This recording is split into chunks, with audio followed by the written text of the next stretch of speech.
Hey, you guys. If this whole vibe looks familiar, it's because I just filmed a new video in my high maintenance vibe series. So if you're interested in that, I will link it down below or put it up here in case you missed it. But today, I wanted to sit down with you guys and talk about the idea of an everyday makeup bag and why you should have one. Now, lots of you guys probably already have one and you're sitting here like, what is this bitch talking about? I've been had a makeup bag. This is not revolutionary. Now, I know, okay? I know. It's just that depending on where you fall in this whole like beauty consumerism spectrum, you might have full blown upgraded from a little humble makeup bag to something like this behemoth that's sitting behind me, these big monstrosity makeup collections, which I think have been normalized, heavily normalized since we've kind of seen the rise of the beauty guru. And I'm not here to throw shade. Obviously, I got one too. But you guys know that I kind of take on a different approach to all this stuff than maybe most people do. And perhaps my message gets a little bit missed. So let me be clear. I have not ever said, nor am I ever trying to imply that buying makeup or beauty products is inherently bad. How big of a hypocrite would I be, honestly? It's just that, particularly in years past, I just think we were conflating loving makeup with loving shopping, and I just don't know if that is always the move, particularly if it's causing you to run into financial ruin, obviously. There is just so much you can do with so little, and really where I learned this, to be honest, was when I was a professional makeup artist. For you guys who don't know, I was a professional makeup artist for many, many years. A girl know how to do her thing, please believe. But I went into it a long time ago, really misguided. Even when I was like building my kit, I spent so much money on my kit. And I genuinely thought the bigger it was, the more I had. In fact, I used to have a video on YouTube. Just took it down a long time ago, of my makeup kit. And it was 2 parts. It was like 40 minutes long. And it wasn't because I was sitting there like running my trap. It was because there was so much stuff in that kit. I was carrying around like just anything I could think of, which if you are a makeup artist and you're watching this video, don't do that. You should kind of have a kit kind of condensed down for each individual job you're going on. But I was just taking everything I had with me and I was constantly adding to it because I was falling into that belief system that the more I have in my bag of tricks, the better at makeup I'm going to be. And that's just not true. In fact, the mark of a true professional makeup artist is that, and I say this all the time, they can make you look better with your cheap, like dollar store, drugstore stuff then you're going to be able to make yourself look with access to an entire Sephora. It's not the product. I mean, good product does make the job easier. There's no denying it, but it is not necessary to be good at makeup. And some people genuinely just like playing with makeup, and that is fine too. I'm not saying there's anything wrong with it, but this message is more for those people who are confused and just don't know where to start and where to stop when it comes to their makeup collection. They're just trying to get better, or they're trying to mimic the type of makeup styles that they're seeing on social media.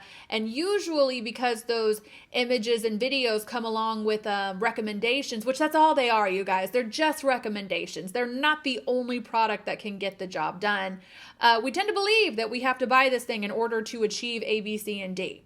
Now, if you just want to support certain people, and again, if you just like to buy makeup because it's your thing and it ain't hurt nobody, again, this message is not for you. People get so offended about this. You guys don't even know the comments and messages I have gotten over the years of people being like, well, who are you to tell me? Like, relax, girl. I ain't telling you to do anything. And don't bother me at all what you do either way. But yeah, today I kind of wanted to talk about that and really illuminate for you guys what I have in my everyday makeup bag and kind of how I went from what you're seeing behind you to literally what I can fit in this bag. I know this is big, okay? I know some of you guys probably have a much smaller idea of what a makeup bag should be, but again, I need you to look at where I've been and understand where I am now. I have been working out of this makeup bag that I have right in front of me for about a month and a half. Is that true? Yeah, a little over a month. I put some stuff in here and I kind of challenged myself to see how often I'm pulling from this bag. I wanted to see what kind of came in and what came out of it. And if you guys are OG followers of me, in 2019, I kind of launched something called like the Capsule Collection series. Haven't really touched on it much since then. I apologize if that's kind of what you came here for. But this is really just kind of the same idea. It's just a bag where I add and take things out of constantly. I mean, not constantly at all. Nothing in here has changed in the past 6 weeks, but eventually it will. Eventually new products will come into my life, or new techniques or new preferences will come in, and I'll change the makeup bag a little bit. But the benefits of having a small collection, or at least keeping the bulk of what you're using contained in a smaller, I know it's not small, it's just that it's smaller than that, right? But I think it just kind of helps you figure out if the products that you're using are really doing what you want them to do anyway. So a good example of this is something like foundation. I have 3 foundations in this bag. I know that's probably a lot. I'm going to keep saying it. But for me, as someone who does makeup on the internet for my job, that's pretty conservative considering how many foundations I have over here on my filming station. I realize that when I jump from product to product too much, I'm not really learning the product. I'm not really able to assess the strengths and the weaknesses of it because it's not getting fair due. So I'm just changing it all the time. Big part of why I don't do like those first face of full impressions. How do you say that? I don't do those. Not that I don't think they're fun to watch or other people don't do amazing with them, but I need time. I got to figure out what I think about you. So anything that ends up in this bag are things that I truly, truly love. So when I'm out there shopping and maybe I need to replace something, I can know, like truly know, I don't really need to go try a bunch of new stuff because NARS Sheer Glow has been killing it for me. So I'm gonna just pick that up again. I'm fine with it. Again, if you just want to try a bunch of products, that's fine. I will say this, you guys. I'm kind of the anti-haul, don't shop for makeup girl. I know. And that's well and fine. I've enjoyed my time as that girl for 2 years now, but I'm starting to realize that I would like to bring beauty products over here, like start testing more beauty products and kind of giving you feedback on beauty products through the lens of kind of like where you can save your money and where you shouldn't. So really trying to dig into more affordable makeup and skincare lines, hair care, clothing, because I personally almost always just naturally gravitate towards, this is so stupid, I can't believe I'm saying it out loud. I tend to gravitate to the more expensive things automatically because for all my talk about consumerism, I do get sucked into the idea that expensive is always better, and it's just not true. So we will be diving more into that in 2021, and if you guys have particular types of videos you want to see me do around, I don't know, like product smackdowns, more expensive versus less expensive. Like I just did a video, 3 days ago, 4 days ago, comparing 2 different sets of brushes. Like this brush set right here, which is what I normally work out of, is over $1,000 easily. That's probably way less than what it's worth. But I did the exact same look on the other side of my face using this brush set, which cost me $60. There's no difference in how the look turned out. No difference in how easy it was to create. It was just a big moment for me where I was like, dang, maybe I should talk about this more. So if you guys want more content around that, thumbs up and subscribe so I know to make it, and also leave requests or whatever down below. So anyway, I'm going to quickly take you through what is in my everyday makeup bag. I just wanted you guys to understand why I have started this. Also, let me tell you 2 other benefits for it really quick. I'm sorry. Number 1, I have noticed that since I have been keeping the majority of what I'm using regularly in one small bag, I have noticed that I get ready way quicker. When you have to sift through piles and piles of makeup, it gives me kind of analysis paralysis where I'll just be like, I don't know what to do. I want to get ready, but I don't know what kind of makeup to use and I don't know what to pull for. Even though I know damn well I'm gonna do the same look I do every single time.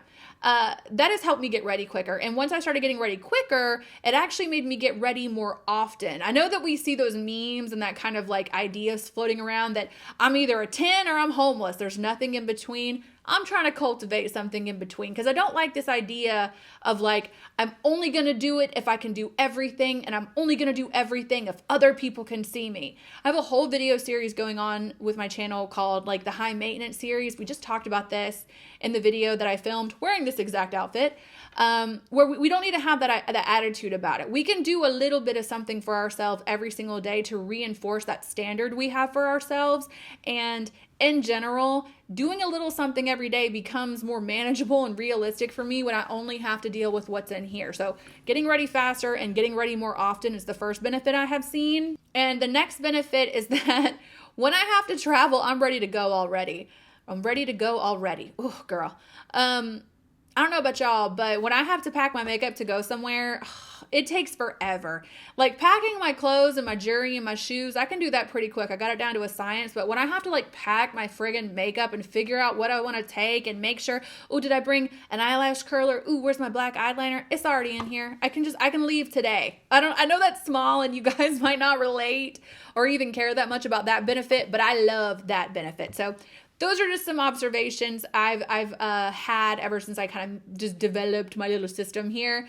Not groundbreaking. Everybody probably got a makeup bag. But again, if this kind of situation has been normalized to you to death, then here's an alternative way of looking at it. Anyway, so this is the actual makeup bag. I got it off of Amazon. Don't ask me why I buy black makeup bags. I buy black everything, and I have makeup on me constantly, and I just rent it every time. But I like this one a lot. If you guys have any other recommendations for something similar to this, let me know. I'd like to try other ones. When you open her up, she has 3 compartments. I have kind of my palettes and my compacts, and in the center I have a little bit of miscellaneous, and on the far end is foundations and concealer. So I will quickly walk you through what is in here, because I think that's what people like to watch these for. But like I said, I might have way more in here than you guys even remotely need to have in yours. So just take this with a grain of salt. First 2 things, I have this palette from Hourglass that I bought a couple of years ago. I really wasn't touching this thing at all until I put it in my makeup bag, which again is another benefit. I'm just making sure to check my stash, put things in here, give myself a little more time to work with them and kind of rediscover what I already enjoy in my collection. This is one of those things. I actually have 2 of these palettes that I bought a couple years ago, and I've been using it nonstop for about a month and a half, like I said, and not even close to hitting pan. This has a couple of blushes, a couple of the ambient lighting powders. It has one of their highlighters in here, which is beautiful. So I've been enjoying using this a lot, and it's good for travel again, like everything that's in this bag. Hourglass bronzer on its own because it's beautiful and I love it. I have this highlighter in here from Makeup Geek, which I pulled out from my stash, and I forgot how good Makeup Geek highlighters are. They're so good. If you guys have never tried these, I highly recommend them, but got one of those in here. The only other highlighter I have is from Anastasia and Amrezi. This is limited edition, but it's just easy, goes with everything, looks good on me no matter how pale or tan I get. My cream contour, which is Fenty, Cheeks Out and Macchiato. I have another bronzer. This is Becca Capri Coast. I have different bronzers in here because I self-tan, so sometimes I'm paler than other times, and I kind of adjust my bronzer routine based on like what color my skin is at that moment. And I just want to give you guys a heads up because this guy is usually in here. I don't know why he's not in here right now, but if you're really pale, if they even still make this, let me preface the statement by saying that. If you're really fair and you're looking for a good bronzer to kind of bring that life into the skin but not look muddy, this by the Balm, it's called Balm Desert, is perfect. I can't stress it enough. I'll link it down below if it's still available at all. But yeah, usually have different bronzers in here to accommodate different skin tones I have going on. I have 2 eyeshadow palettes. This is the Dolce Vita, which I think they now call the Bella Sofia, by Charlotte Tilbury. It's just a little 4-pan quad right here. And then I also have the Tom Ford Cocoa Mirage, which I also think they call something else, which is another 4-pan. These 8 eyeshadows, I do entire makeup looks with them all the time, and it's so stinking simple and easy. So like, I don't really like to pilfer through one of those massive Morphe palettes. It's just a waste of time for me. I don't really need it. I don't really change my makeup up very much. 2021, I promise I'm going to start getting more funky with it, but these are more than enough for me to get the job done. I have 2 blushes. This has been a big favorite for me in the past 2 months or so. This is the Wanderlust blush from Buxom in the color Dolly. This is another example of what I mean when I say I have stuff. Ooh, girl, sorry for that.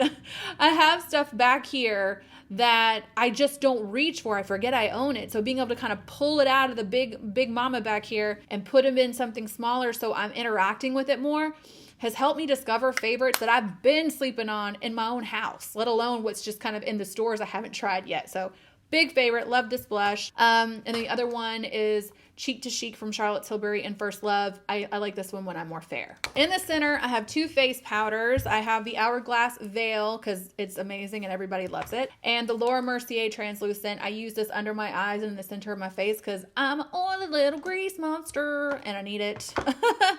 I have some concealers. These are the two NARS matte, soft matte cream concealers or something like that. I really only use these to carve out the underside of my brow when I'm doing my eyeshadow, and I will use these to spot conceal for the most part if I need to. I have the Becca Under Eye Corrector, which I'm almost completely out of, you guys. When you have as much makeup as I do, when you actually finish something, it's so oddly satisfying, and I'm about to crush this. I'm gonna have to go get another one very soon, but it's the best under eye corrector for my skin tone personally that I've ever used. My concealers, I have two NARS Radiant Creamy. I wear these whenever I'm doing everyday, running to the store, want to just throw a little something on my face. A lot of times I wear these by themselves. I find that I can put these on, just spot conceal under the eyes and on the forehead and blend it out, and it makes my skin look so glowy and beautiful and natural. I really don't need anything else. But yeah, these are everyday, real life. And then I have Tarte Shape Tape. These are for pretty much for filming or when I'm going out at night. I don't find like I like these really any other way. They're really opaque and very full coverage, but I don't feel like I need it most of the time. 3 foundations I have. NARS Sheer Glow and NARS Natural Radiant Long Wear. I don't know what it is. NARS foundations, like if I had to say what my favorite brand of foundations are, it's probably NARS. I do like Dior a lot as well, but it breaks me out, man. I can't use it all the time, and it's so upsetting because it's so expensive, but it breaks me out pretty consistently. So NARS for the win, man. I love NARS complexion products all the way around. I'm starting to think that NARS is one of my favorite brands. Like, I have so much NARS stuff that I've repurchased over the years. It's crazy. But the other one is the La Mer Soft Fluid. I love this one mostly for the color. It is the only foundation in my entire life I have ever bought that is exactly my color without having to add or do anything to it. It just comes out of the bottle perfect. Is expensive as hell. You do not need this. I've heard many times though that the physicians, that is not what to come out of my mouth. The Physicians Formula, they have a foundation that's supposed to be a dupe for this. So piggybacking on what I said before, if you guys want to see me like kind of compare these things, let me know. I have so much experience with this. I can tell you if Physicians Formula is a dupe, but I've been wearing this one for 3-4 years now. And I love, not this exact one, but you know what I mean. I love this foundation. And we're coming to the end of this. I have this guy. This is where I keep my eyelashes in that I've already used. You should be reusing your eyelashes if you want to save money. I mean, if you got it like that, you can just throw them away after one wear. Go for it. But my lashes, I use multiple times. Like I've had these that I'm wearing right now for about 2 weeks now. So I keep them in here. And then on top of that, like I said, getting ready quickly is a lot easier for me when I already have my lashes cut. I just plop them on. It's so chill. I have 2 mascaras. This is Tarte Lights Camera Lashes. I love this. I need to get another one. I kind of forgot how much I loved it, so I just bought a sampler size to see how I felt. It's one of my favorite. The other one is the Buxom Extrovert. I like this one a lot too. This one just works better for me because I have really little lashes and this grips onto them super great. This brush and this formula is a little thicker, so if you already have like long, thin lashes and you want to volumize them and make them more noticeable, this is your guy. But that's not my life. I just have little stubby tiny ones that I want to make like apparent at all. And that's what this one's for. I have Dip Brow from Anastasia in the color Soft Brown. I have Gimme Brow from Benefit. Love it. Been using it for years. I have Precisely My Brow from Benefit, which is the brow pencil I use. And I have It Cosmetics Brow Powder. That's a lot of stuff for my brows, I know. But my brows, I've got it down so good now. It takes me like 2 minutes to do them. I can do a brow routine if you guys are interested. I'm pretty happy with them now. We have been through some things. But right now we're in a good place, I think. I have tweezers for my lashes, lash glue for my lashes, scissors for my lashes, eyelash curler for my lashes. I have this Urban Decay primer potion because I have to put primer on my lower lash line, or when I go to put eyeshadow down there, which I think just looks really nice on me, and I don't really like how I look without, even just a little bit. It won't stay on me for crap, but if I put this down, it does. I have 3 eyeliners. I have the Kat Von D Ultra ink liner in Trooper. It just is the best friggin' liner out there that's like in a pen, like liquid or whatever. Why do I always want to call it a pen? What do people call those? I feel dumb. I actually prefer Inglot's gel liner number 77. It is amazing. But I lost it. I can't find it anywhere. So I went and grabbed this the other day until I can make an order to get another Inglot liner. And as far as liquid felt tip liners go, this is the best. It just is. Sorry about it. These are the two eyeliners, like pencils I have. This is Costa Riche, my favorite eyeliner of all time. I can do entire looks using just this bad boy. I like it so much.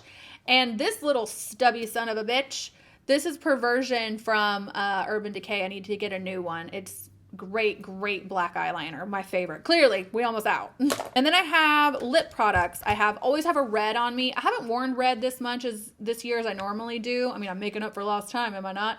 But I always have red lip liner from MAC that's red with 2 D's and some red lip in my bag. This is Afrique, I don't know how to say it, from Juvia's Place. It's what I'm wearing right now. It's really nice, super pigmented, comfortable, as comfortable as a liquid lipstick can be. I definitely love it. And then I have my nudes. KKW lip liner number 2 is the lip liner I have been gravitating towards the most. I'm actually going to go pick up 1.5 soon because when I'm fair, this is too dark. Like I can't make it work at all. And it's already pretty dark for someone that's my complexion, but when I am tan, I can blend it and make it this beautiful undertone that just looks like my natural lip line. I love it. But when I'm too fair, is not the move at all.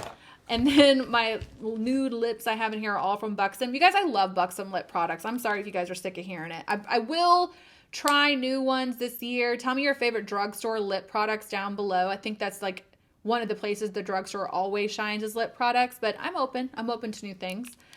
These are their 90s nudes in the color Heartthrob and Fly Girl. One is more pink and one is more brown, kind of beige. It just depends on what I'm in the mood for or what color my skin tone is at the time. And two glosses. Claire from Buxom, which is my favorite lip gloss ever, I think. And this one is White Russian. I don't wear this as much, but oh, it didn't do it. I was hoping it would do that popping sound. But this one is great when I'm more fair. Again, I just have a mixed bag, no pun intended, of different products that work for me when I'm fair or when I'm tan, so that everything I need is in one place. As far as like skin prep and setting sprays and things of that nature, I don't keep them in this bag because that is something that changes. It just depends on what I have on hand. For skin prep for most of the year, I have been using the Kiehl's Ultra Facial Cream. I love this stuff, but your regular moisturizer will totally work fine as well. And the Kiehl's Creamy Eye Treatment. It's the avocado one. I'm on the fence about eye creams. I know some people believe in them and some people do not. I just know that when I really hydrate my under eye with something like this, because it's so thick and creamy, God, I hate that word. My makeup just wears better, looks better, creases less, just looks better. Just for me, personally. It's all I can go off of right now. And setting spray. People are always so shocked when I do makeup tutorials and I don't do setting spray on camera. They're always like, what about the setting spray? Sometimes I use it, sometimes I don't. It just depends. But right now I'm using the Morphe Continuous back in my collection. This one, I pick it up because it's cheap and it gets the job done. But in terms of it making me like look more dewy, and I'm an oily person, so it's interesting that I'm even saying this, but I don't feel like this does enough. I have to like really shellac this on to get kind of that dewy, glowy look that most kind of hydrating setting sprays are supposed to do. What is the news out there with that? What is the hot goss on setting sprays? I haven't tried a new one in a long time. Maybe I'm willing to do it. Drop me some recommendations. But yeah, that is my current everyday makeup bag. I can get a ton of stuff done with this. In fact, every makeup look you guys have seen me do, actually scratch that. Hold on one second. I totally forgot to mention this. This is a little Z palette with just some really boring average ass neutrals from Makeup Geek. And so yeah, it's between this and those other 4 quads that I'm usually working with. Those 4 quads more than anything, but I don't want to lie. This is in here for good measure. I wanted to make sure to mention that because what I was about to say is any makeup look you guys have seen me do for the past 2 months or however long it's been since I've had this makeup bag, was done with only what was in this makeup bag. I have been wearing the same stuff on camera. Probably not going to surprise a lot of you guys when my makeup looks the same every day. But I don't know. It's working, man. I'm going to keep up with it. But yeah, I hope you guys enjoyed this video. As always, a like it to the patrons. We just did a live stream discussing The Undoing on HBO. Have you guys watched that show? It's so freaking good. We kind of used it as like a teachable moment to talk a little about narcissistic personality disorder, which is something we've talked about on Patreon many, many times. In fact, in February, one of my plans for the channel is to talk a little bit about relationships and healthy relationships and toxic relationships. And one of the things I'm going to talk to you guys a little about is NPD, because it's crazy. I've had firsthand experience with it, and it's something that I think we all need to be educated on so we can identify it in our lives. But yeah, if you're interested in that kind of stuff, go hang out with me on Patreon. All the information is down below. Other than that, if you enjoyed the video, make sure you thumbs up and subscribe. And I'll catch you in the next one. Oh, Merry Christmas, you guys. And this is my last video that's going up before Christmas. Merry Christmas. Happy holidays from me and mine to you and yours. I hope you have a blessed and safe and healthy holiday season. And we will reconvene after the holidays.